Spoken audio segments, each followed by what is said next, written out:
আমি আচলতে তেজপুৰ কেন্দ্ৰীয় বিশ্ববিদ্যালয়ৰ পৰা আজি আমি আহিছোঁ ইয়ালৈ আমাৰ 2023 আৰু 24 শিক্ষাবৰ্ষৰ বিভিন্ন পাঠ্যক্ৰমত নামভৰ্তিৰ বাবে।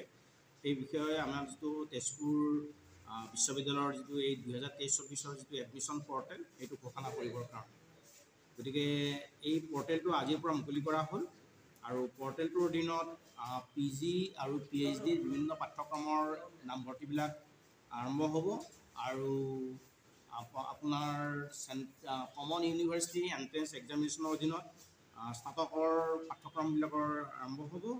আৰু আজি আমি আৰু এটা ঘোষণা কৰিব খুজিছিলোঁ ইয়াতে যে কৰিছোঁ যে জইণ্ট এণ্ট্ৰেন্স এক্সামিনেশ্যন আপোনাৰ তাৰ অধীনত যিটো কমন ৰেংক লিষ্ট ওলাব, সেই কমন ৰেংক লিষ্টৰ অধীনত বিটেকৰ পাঠ্যক্ৰমসমূহৰ নামভৰ্তি আৰম্ভ হ'ব।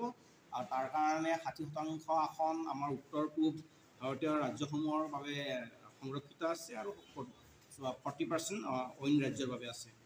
আৰু তদুপৰি আপোনালোকক আৰু এটা খবৰ আমি দিবলৈ সুখী হৈছোঁ যে আমাৰ বিশ্ববিদ্যালয়ত তেজপুৰ কেন্দ্ৰীয় বিশ্ববিদ্যালয় অলপতে নেকৰ দ্বাৰা A+ ঘোষণা কৰা হৈছে আৰু এইটো সম্পূৰ্ণ বিশ্ববিদ্যালয়ৰ হাই ক্ৰেডেঞ্চিয়েলৰ কাৰণে বিশ্ববিদ্যালয় প্ৰদান কৰা হৈছে। তাৰ কাৰণে আমি আপোনালোকক জনাবলৈ অত্যন্ত সুখী। ধন্যবাদ।